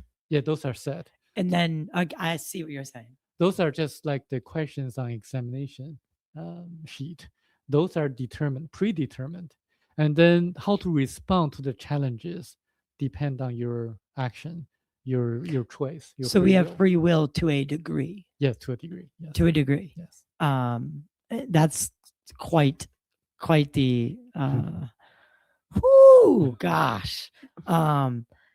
So with all that being said, I mean, I'm curious to know, have you ever seen like a UFO? Have you ever seen a UFO? No. You've never seen a UFO? Never seen one. What would you do if what would you do if the Thiaoubans contacted you? Well, would you talk about it? I definitely would talk about it, but in my conscious mind and subconscious mind, I want to do everything on my own to navigate the system to really spread the knowledge to as many people as possible, not just people in the US or China or Taiwan, but people in all parts of the world, Right. because I think it needs to be a global effort. And in the process, I want to do it on my own as much as possible so I can learn as much as possible. It's similar to when you have your child, your son, to learn mathematical problem. You really want him to solve the problem on his own so that he can learn how to solve the problem. If you just give him the answers directly, then he wouldn't be able to learn. Mm. So I want to learn as much as possible through the process without the assistance of the ETs or the Theobans. So this is in my subconscious mind. I want to really experience everything on my own. Almost like a control, Yeah. right? Yeah. You're non-tampered with, Right. right? You have no bias built in. That's Because right. okay, then I honestly that's respectable, Yeah. but I think you deserve like a sighting, like just a craft. I've had my own of a disc shaped craft. What was the type of craft that they flew in? Spherical. It's like a round ball, 100 meters in diameter. It's like So a grayish again, color. sounding like Enoch, the wheel within Yeah. the wheel, Yes. right? Yeah. Exactly. So that's interesting. Yeah. That's interesting. Do you think that the more, so obviously that would think, so do you think crash retrievals have happened of, yeah, it sounds like you do from what you said earlier, I do. but again, it's these lower Lower. tier civilizations. Yes. So, And the US government has been learning from the peers. The differences between the US and China is that the US government has a secret program to reverse engineer the crashed ET vehicles. China also does it. of but course, but the book is more popular in China, so the Chinese public knows more about the higher level, the masters, the ET masters, than the U.S. Public knows about it. knows. Yes. So the difference is this. So I think it's the time for the U.S. public to wake up and to gain as much knowledge as the Chinese public. I mean, the people in China are very different from the government. So we have to separate the two. The government is bureaucratic and really Have the same issues as we have, but just yes, on another level, on another right? level. Yes. Like there's, let's face it, Yeah. like they're two different governments, Yeah. but two, radically different, Yeah. but ultimately fall to the same problems, Yes. the same issues: Yes. corruption and greed, power, money, Yes. right? Everything that corrupts the soul. Yes. Um, And China is not doing really well economically, and it has a lot of problems, and the people don't trust the government anymore. In the US, people started to do the same. So I think it's time to empower the people with the right knowledge so that they can power themselves to start a revolution, a long lasting revolution. In China, Chairman Mao started the revolution at the grassroots level. That he did not really persuade the leaders at that time to change the government. He started in the rural parts of the country, yeah. and then the people started to mobilize themselves, and things started to go on. I think similar things can happen in the U.S. and globally. I think the power really lies in the hands of the people, the public. So, okay. And this is about the future. If humanity fails the test described in the Thiaoouba Prophecy, what does failure actually look like? Is that extinction? Is that a great reset, God forbid, or something worse? I don't know what's worse than a great reset, but what does failure look like if we ultimately fail? So you know the story of Noah, and you also know the story of Sodom and Gomorrah. And I'll just give you an example. In the time of Sodom and Gomorrah, the people in the two cities were so evil that they punished the compassionate people who helped the poor. And there's a story in the Jewish Torah, or the Bible, the Jewish scripture, that there's a young girl who gave food to the poor, but she was punished by the people in the city. And then she cried out to the Lord, and or Jehovah, and so it came the story of the destruction of Sodom and Gomorrah. So it's not just about sodomy; it's about how the people behaved in the two cities. They punished the people who were compassionate, and the people who were in contact with them uh, got affected. So when you have a malignant tumor in your body, it's probably better to surgically remove the tumor Right. so that it doesn't spread to the Ex- the Right. rest of the body. So similarly, you can use the same analogy to project what's going to happen if we fail the test. Oh, Lord. Yeah. Um, Conversely, what does success look like for humanity um, in the next 50 to 100 years? So I think we are, you and I, and Jess as well, are going to see uh, what's going to happen, which is the what people have been expecting. It's not going to come.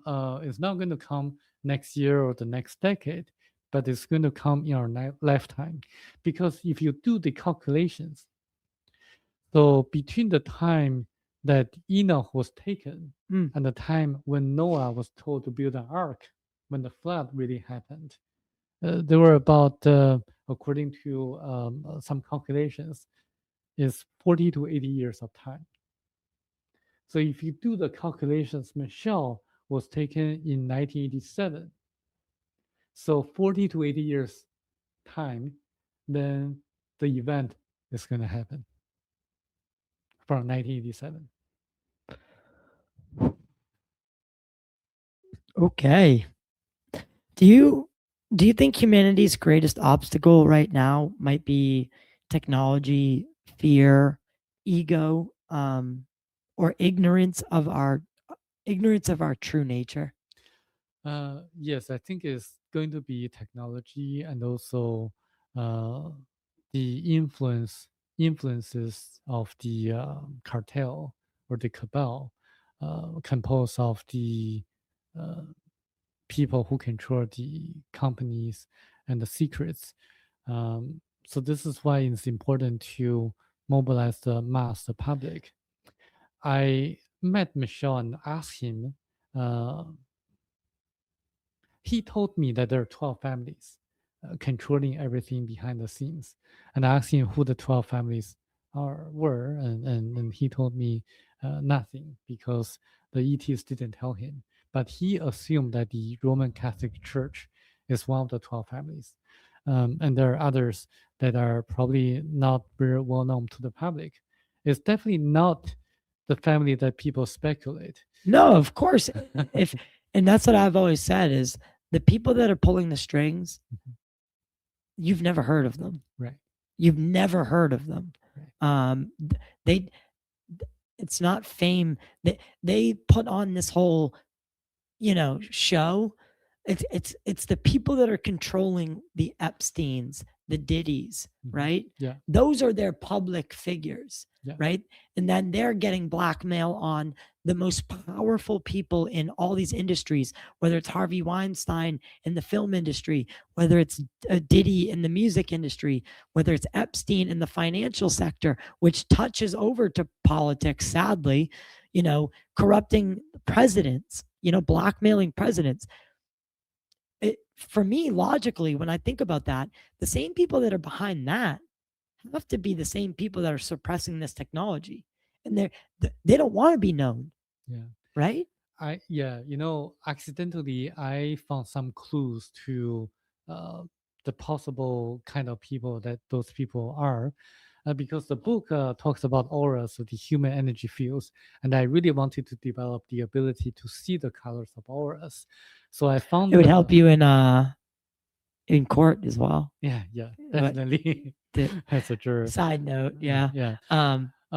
So I found this forum that talks about a book in German language a book in German that tells how to develop the ability to see auras. And I checked that book out and translated the book from German to English. That book happens to be the autobiography of the highest degree chair of a secret society that was founded in Germany. And the author details how the secret society was run and how he became the highest degree chair from a regular German college student. He had to pass through all the different competitions or tests to develop his psychic abilities, including the ability to see auras, including the abilities to see the past and predict the future. And people who are interested in this can also learn about the Illuminati card game, the card game that actually predicted the 9/11 event, the death of Princess Diana, and the Twin Tower, and also All of the all wow. yeah. So they are actually able to use a specific form, a special form of astrology and numerology, combined with their psychic abilities to see the probabilities of the future. And they actually use such abilities in a very bad way to control uh, different politicians, business leaders, and also key figures in public office. But that book is actually not recommended but, to a lot of people to read because it's really disturbing. It contains very graphic descriptions of how they torture people Oh, in their ceremonies or rituals. so sacrifice and Yeah, so I'm not going to mention the name of the book, but you can see the kind of people who are pulling strings to influence the politicians and business leaders, and there are also families involved and different religious leaders involved.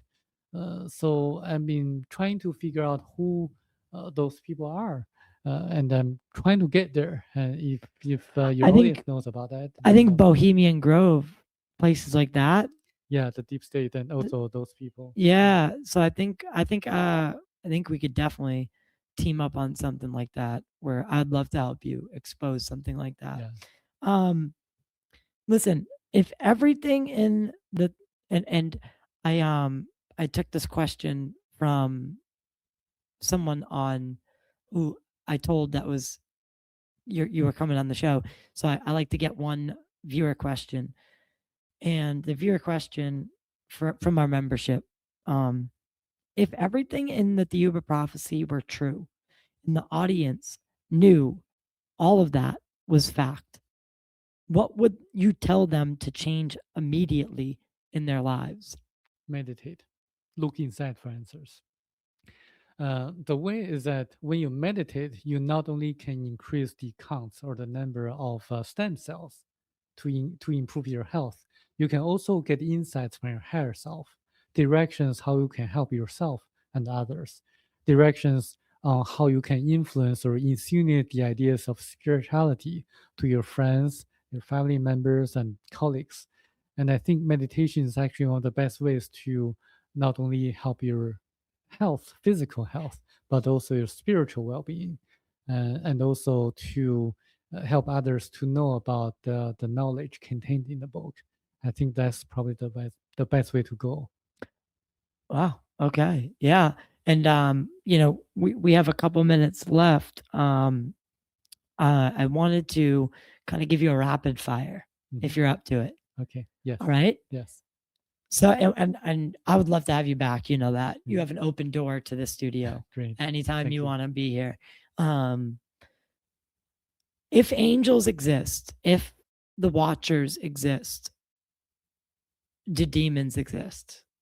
No, they're our imaginations. Well, for example, Hitler has to go through the sufferings of the Jewish people he killed. To him, is actually kind of like a hellish experience. But the demons are actually, I would call them spirits that are puzzled. They don't know how to really get out of the world. They're confused spirits. I don't call them demons. I call them confused spirits. They can influence a person negatively, but there are ways to get them out. I wouldn't call them demons. I would say that there are people who have evil intentions or evil free will, uh, but Okay. they're not demons. Okay. And if if if Jesus was one of these beings, right? If that's all true, Christ. yeah, Yes. Christ. If Christ is one of those beings, um, will there ever be another, or is that it? Like, it it doesn't it doesn't really make sense to me. So certain That only the ancient world would get these beings. Why? Well, there are two parts to answer the question. The first part is that they were in contact with us in the ancient past, in ancient civilizations. For example, during the times of Lemuria, they were in constant contact with the people on the continent of Lemuria because people were highly spiritual. They were ready to make the contact. So they were in constant contact. They helped the Lemurians to colonized parts of India and also other parts of the world, appearing like gods or goddesses. So this is why in Indian culture you see a lot of goddesses. And Right. yeah, Okay. and the other question, part of the question is that will they come back? Uh, I would say yes, because they have come back in the past, like in the times of Noah or Enoch, and also during the destruction of the two cities, Sodom and Gomorrah, and also in the times of Moses, and also during the birth of Jesus, and also the resurrection of Christ. They actually came back. Will they come back in the future? Definitely yes. When is the time to turn in our examination? They're going to come back to really evaluate how we did. And do you think that there will be chaos? I mean, ontological shock by people that aren't ready for this? Like, because let's say 80% of the world is ready for this test, but 20% aren't. Or is there going to be ontological shock? Definitely, there will be an ontological shock. They will, I think, feel confused about. But I think we still have a lot of time. So it's time for us to really bring the knowledge to as many people as possible, so that in a perfect scenario, everyone will be ready when that happens. Mm, okay.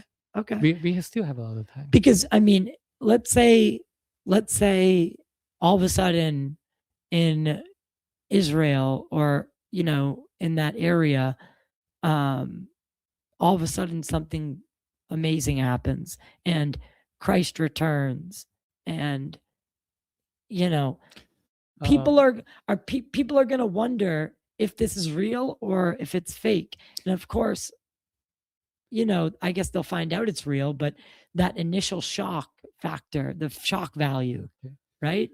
Yeah, I think some people will be shocked, especially people who are not ready, like the ones in Africa, for example. But And what about the Antichrist? so let me put it this way: Christ came as the Messiah, and he is indeed the Messiah in the Middle East. So he came in the Middle East, appearing as the Messiah, and he is indeed the Messiah. So so I wouldn't expect when that happens that someone is going to reappear in the Middle East. Well, why would he show up in the United States?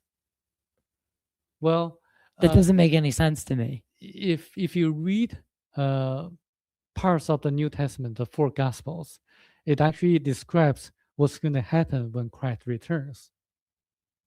Okay. So it's actually going to be a global phenomenon. Everyone will be able to see that happen. Well, the only way that that would be possible is if you see where I'm going. How would that would mean that it would be global, but he would have to be localized somewhere and then tap into every mind Remember, through telepathy to some unfathomable degree. remember, Christ came uh, by himself on earth. It doesn't have to be like this in the future. And there are different kinds of ETs, and for each species of ETs, there are so many of them. Whoa, man. This is blowing my mind. So all of a sudden, everyone would just have him in their head. No, it's gonna be physical. Oh God. What? Put a pin. We're gonna put a pin in that because we're gonna have a long discussion about that. The next time you're here. Um, I want to talk to you about just real quick. Part of this rapid fire. Um, do is there such thing as this galactic federation that has been talked about? A lot of people speculate that there are multiple species, but then guys like Chaim Eshed of the Israeli space program, he's like the equivalent to the director of NASA. He said that there's this galactic federation that Trump knows about, and the United States is part of that. Do, it, does did they talk about that in this book, and is that true? It's true that there are different species of ETs in our Milky Way galaxy, at least 147 different species. And actually, Michel saw the corpse of different ETs displayed in the Golden Doco in the book as described. And there are different appearances of different ETs. And I would say that there should be a galactic federation. And when the disclosure happens, or when the second coming occurs, then the Hebrews or the Jewish people will have to be involved. So there's no way that they wouldn't be involved. Yeah. They're different, and also I would say that there are different roles of different species of ETs. For example, the Jehovah's or the Theubans, their role is to guide us. They have been guiding us throughout history, and their role is continuously going to be like as a mentor, teaching us. Teachers. Yeah, teachers. Okay. Yeah. Okay. And how can people find you? How can people get a hold of the book? I'll put a little QR code right here. I don't know what shot we're on right now. If we go to the long shot, there'll be a QR code that will bring you to Amazon, and it'll bring you to the Thiaoouba Prophecy, the Golden Planet, on Amazon, and you can purchase the book there. But where can people follow you online? People can find me on Facebook and also on X, as well as LinkedIn. I actually prefer LinkedIn because I can communicate more effectively about it. Awesome. Yeah. Again, I'd love to have you back. We scratched a great surface here today, but there's so much more of the implications that I feel like I could talk to you about this for hours and hours and hours. What is your advice to people in the UFO community? If you give one piece of advice, is that we are all created by the same creator, and there's actually no need to really create divisions, factions. And I think if you read a book, Thiaoouba Prophecy, you're going to realize a lot of the things that can be helpful to your personal life as well as your professional life, and also your efforts in promoting disclosure in the ufology or UFO community. So being the change you want to see. Yes, that's right. Well, Samuel, what's next for your efforts? So I'm going to be starting this grassroots movement, encouraging people to find the answers, how to help their day-to-day life, how to be financially ready for the future, how to have better health, how to have better personal and family lives, and like helping them to gain spiritual knowledge as well. And using my credential as a lawyer in California to really help as many people as possible to gain ground in the things that they need to know. Wow. Wow. And yeah, you've done truly amazing things so far. Translating this book, creating it, giving it a revival, if you will, right? Because so Michel is no longer around, right? Right. And you've been tasked, or you've tasked yourself with continuing that legacy, Yes. right? And giving it this new revival. You've tasked yourself with. Let me add on that. Well, I'm going to follow the footsteps of Gandhi in India and Dr. Martin Luther King in the US in helping to start the nonviolent resistance movement. And what happened to Well them said. are actually pretty interesting. And I don't mind being like them. Well, I thank you so much for doing this and for coming to the studio for this. I can't wait to have you back, and I think there's a few things that I'd love to work on with you. We've talked about that before, and now I think I'm kind of settling in here in the studio, and you know I think now I'm ready to tackle a little bit of a larger a larger effort, right? Something that is documenting something like a documentary. So maybe we can put something together and work on something together where it's documenting this grassroots effort and the creation of it. Yeah. So everyone, thank you so much. If you're listening on any audio platform, I love Apple and Spotify, leave a rating and a review. It's the best way you can help the show. If you're watching on YouTube, make sure to like, share, subscribe, and ring that bell for notifications. If you want to help support the channel, you can become a member for as low as I price a cup of coffee a month and get early access to episodes like the one we just did, as well as exclusive material and priority questions to members, to guests like Sam here. So thank you, everyone. We'll see you on the other side. And Sam, again, thank you so much for being here. Thank you. We gotta get you to the airport. So this has been an amazing discussion. Again, it's 170 pages. Get the book. Or follow Sam and what he's doing. It's truly worth it, in my opinion. And again, you're not trying to like be a UFO guru, right? You're just trying to get the message across, Right. which I respect. All the work that you've done already and how big of a deal it is for working with guys like Danny Sheehan and the disclosure community.